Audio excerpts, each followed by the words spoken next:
Hi friends, today we'll talk about how to fix or how to solve your LinkedIn app. To know how to fix or how to solve your LinkedIn app problems, you should just go to settings. Here in this page of app info, of settings, you can go to play to apps here, default apps, app settings. Then this list you will enter to LinkedIn app.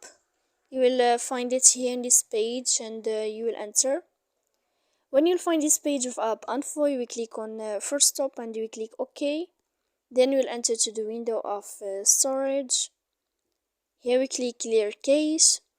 Don't click clear data because that can cause you errors on your app. And in the end of all these steps, you can turn off your phone. So please don't forget to support us by like and subscribe.